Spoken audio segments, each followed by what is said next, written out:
يا أهل الطاعة والصنعة والطبخ وفنونة، نورت داري اللي لها أسرار مدفونة. اسمي تراث ومنيتي أنكم تعرفونه، فيني تخزنون الأكل وفيني تحفظونه. يا السائلين اسمي أنا للبيت كاشونة. مين هذه الكاشونة؟ شو هذه الكاشونة؟ تعرفون هذه الكاشونة؟ سمعتم من قبل هالاسم؟ هاي الكاشونة هي عبارة عن سلة يحفظ فيها الطعام في مكان معين من البيت. طبعا هناك نوع آخر يحفظ فيه الفاكهة من السوق إلى البيت. حياكم الله أحبتي متابعي قناة فيكتوار شين، السلام عليكم أينما كنتم. اليوم إن شاء الله الطعام، نتكلم عن المطاعم ونكمل جولتنا بمجمع 360. طبعا لا يحلو الكلام إلا عن الطعام طبعا في هذه الحلقة. هذا مطعم تراثي، يعني لا يحلو لنا الكلام عن الطعام إلا بمرور على التراث التقليدي الكويتي. هذا مطعم اسمه الكاشونة على السلة اللي شفنا شكلها. فهذا مطعم فيه يعني كل الأواني وكل الأجهزة اللي فيه والكراسي كلها تقليدية. يا محلى الفنجان مع صيحة البل ما فيه. المهم في أمثال ترافق مأدوبات الأكل كتير، أمثال قيلت في الطعام وأشعار. الطبخ مش شطارة، الطبخ بد ونضارة، ليس السرعة يعني مطلوبة، طبعا لابد وقت طويل. وفي تاني مثل: دخانك عمانة وأكلك ما جانا، عند تأخير طبعا الطعام. الله يرزقنا الطحين حتى تسمعوا طق العجين. هنا نبتدي جولتنا بالمطعم الصيني. هذا مطعم صيني طبعا، جاردن شاين. هي مطاعم كتيرة بصراحة. الكويت تحتوي على مطاعم يعني ممكن نحصيها أو على حسب آخر إحصائيات يعني وصلت ل 8271 وفقا لآخر إحصائيات. الطعام ثقافة، الطعام سعادة، والموائد بما عليها تمثل العادات الغذائية للمجتمعات. هيا بنا في جولة في هذا المكان الجميل وثقافة الطعام. صراحة أول وجبة كانت الخبز. طبعا أول اختراع هو كان الخبز. لكن إذا رجعنا إلى تاريخ الطعام أو المطاعم فسنرى أو سنجد حضارات كثيرة، حضارات رومانية، يونانية، حضارات عربية يعني فارسية، وتاريخ يعني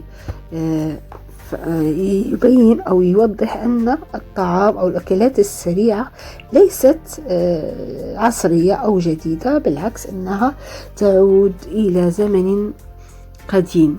هذه يافطة يعني تحث على يعني أخذ الإجراءات اللازمة قبل الأكل، يعني تعقيم ولبس القفازات أو الكمام، وتم التعقيم. المهم نكمل الحديث عن الطعام. قلنا بالنسبة للتاريخ شهد القرن 20 تحولات هائلة في عالم الطعام بسبب الاكتشافات الكثيرة والتقنيات الحديثة، حتى أصبح الطعام صناعة، مأكولات سريعة. مهم أن ممكن أن نقول أن أول ظهور الوجبات السريعة في العهد الروماني في بريطانيا، حيث أنه في عام 1762 قام جون مونتاغو بلف قطعة من اللحم المجفف بالخبز. فالوجبات السريعة ليست طريقة عصرية أو شيء جديد، لكنها قديمة قدم المدن. وطبعا كل وجبة عبرت عن حضارة بلدها.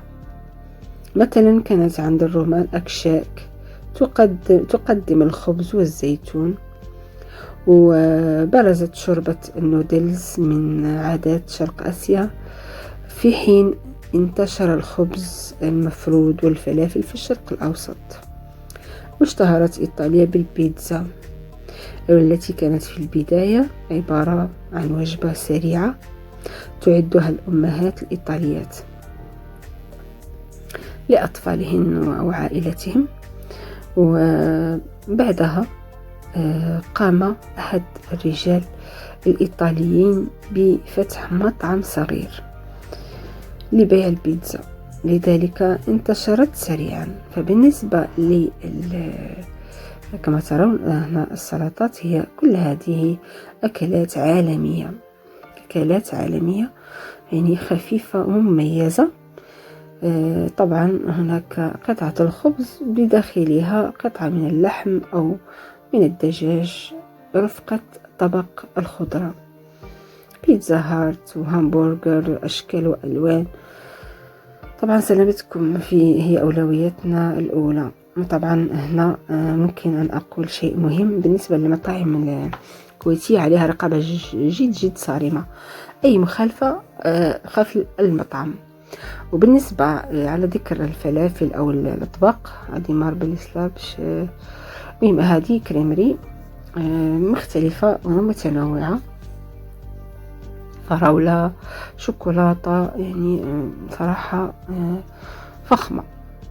بالنسبة للأكل في الكويت، أصدر جابر، اللي هو جابر صباح، اللي هو جابر القلوب رحمه الله، قانون أنه سعر الفلافل أو ساندويتش فلافل لا يقل ولا يرتفع عن 100 فلس إلى الأبد، حتى لا يكون هناك فقير ولا جائع. يعني قانون ما شاء الله، لن يشتكي فقير ولن يجوع أي أحد مع ساندويتش الفلافل 100 فلس. المهم هذه حاجة صراحة رحمه الله. يعني العرب أو المسلمين معروفين بموضوع هذه سيبواي، يعني معروف هذا الساندويتش، المهم أريد أن أقول فقط أن الحكام العرب، يعني وكان هناك قصص كثيرة فيما يخص الذين يسرقون الخبز في دول عربية.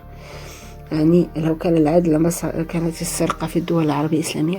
بالنسبة لهذا الساندويتش الغريب الذي أثار انتباهي وطريقة إعداده، هو بوريتو.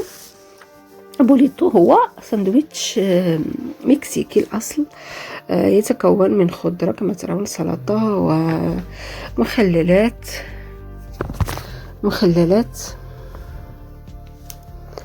فراخ، يعني دجاج أو لحم، دجاج أو لحم، ومع شيدر، جبنة شيدر، وصلصات مختلفة.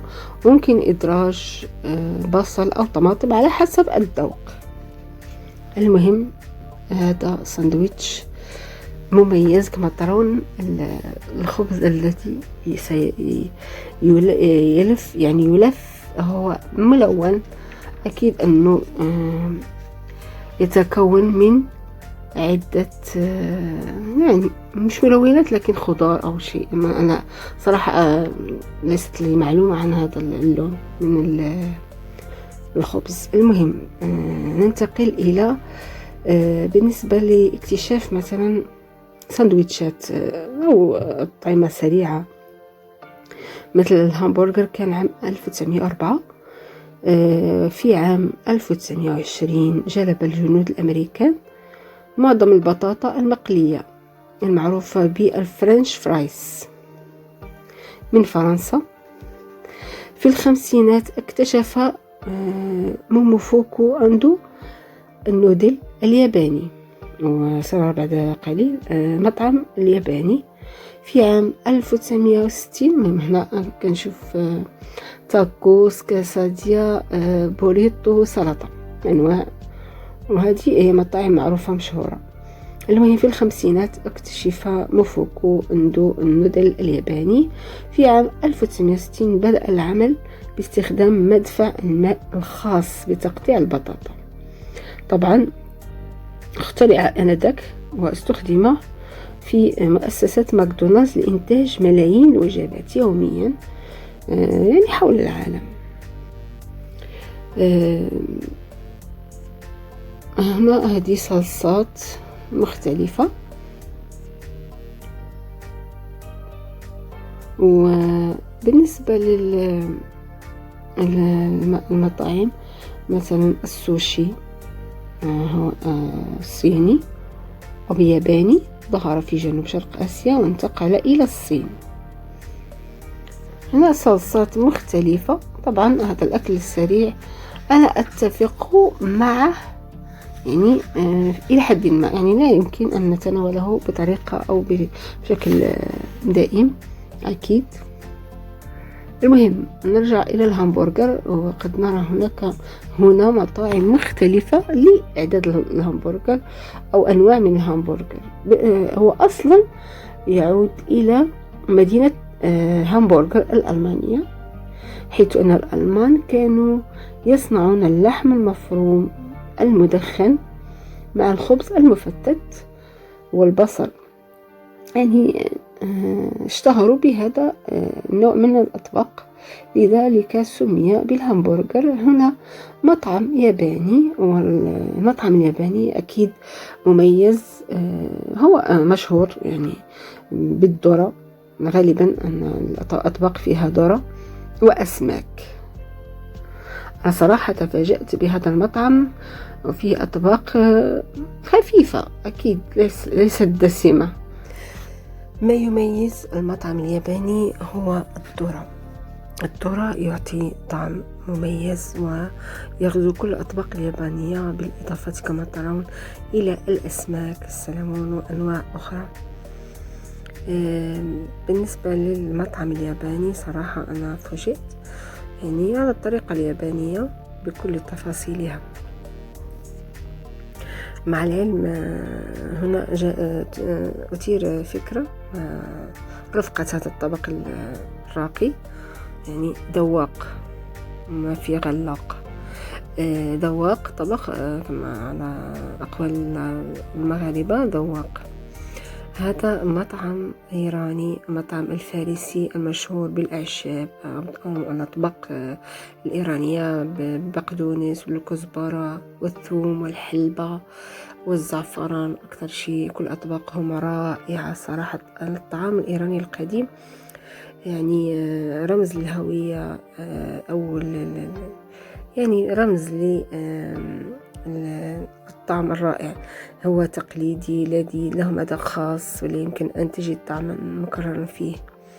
بالنسبة لهذه الغرف الطعام كانت يعني تغزوها ثقافة يعني وسرد وقراءة لملاحم أدبية من الثقافات الجميلة، لكنها للأسف بدأت تختفي ونسيت تحت دخان الشيشة في هذه الأيام.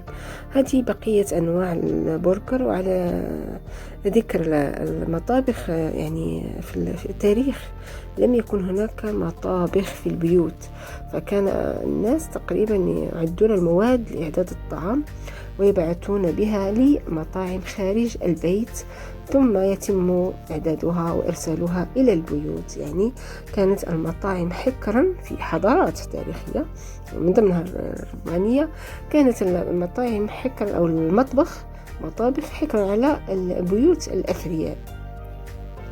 لكن اليوم احنا عندنا مطابخ لكن نتركها ونذهب إلى الأكل خارج البيت، وكأن التاريخ يعيد نفسه.